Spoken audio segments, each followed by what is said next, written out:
स्कंद पुराण के मुताबिक द्वापर युग की बात है। उन दिनों मथुरा में उग्रसेन नाम के राजा हुए, लेकिन स्वभाव से वह सीधे साधे थे। यही वजह थी कि उनके पुत्र कंस ने ही उनका राज्य हड़प लिया और स्वयं मथुरा का राजा बन बैठा। कंस की एक बहन थी जिनका नाम था देवकी। कंस उनसे बहुत स्नेह करता था।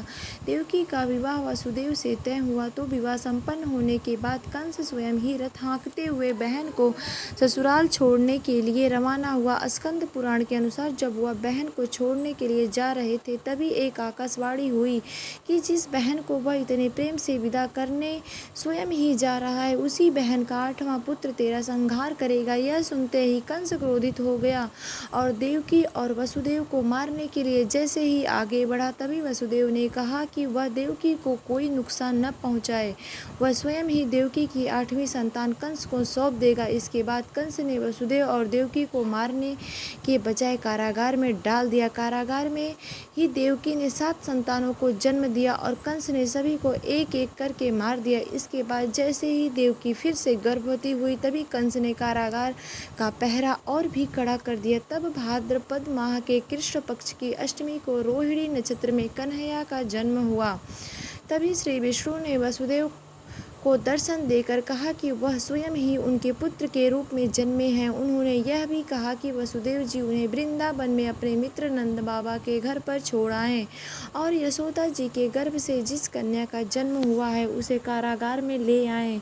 यशोदा जी के गर्भ से जन्मी कन्या कोई और नहीं बल्कि स्वयं माया थी। यह सब कुछ सुनने के बाद वसुदेव जी ने वैसा ही किया। वसुदेव जी ने जैसे ही कन्हैया को अपनी गोद में उठाया, कारागार के ताले खुद ही खुल गए। पहरेदार अपने आप ही नींद के आगोश में आ गए। फिर वसुदेव जी कन्हैया को टोकरी में रखकर वृंदावन की ओर चले। कहते हैं कि उस समय यमुना जी पूरे उफान पर थी। तब वसुदेव जी ने महाराज ने टोकरी को सिर पर रखा और यमुना जी को पार करके नंद बाबा के घर पहुँचे।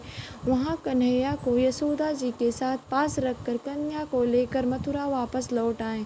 स्कंद पुराण के मुताबिक जब कंस को देवकी की 8वीं संतान के बारे में पता चला तो वह कारागार पहुंचा। वहां उसने देखा कि 8वीं संतान तो कन्या है, फिर भी वह उसे जमीन पर पटकने ही लगा कि वह माया रूपी कन्या आसमान में पहुंचकर बोली कि रे मूर्ख, मुझे मारने से कुछ नहीं होगा। तेरा काल तो पहले से ही वृंदावन पहुंच चुका है और वह जल्द ही तेरा अंत करेगा। इसके बाद कंस ने वृंदावन में जन्मे नवजातों का पता लगाया। जब यशोदा के लाला का पता चला तो उसे मारने के लिए कई प्रयास किए, कई राक्षसों को भी भेजा, लेकिन कोई भी उस बालक का बाल भी बांका नहीं कर पाया। तो कंस को यह एहसास हो गया कि नंद बाबा का बालक ही वसुदेव देवकी की 8वीं संतान है।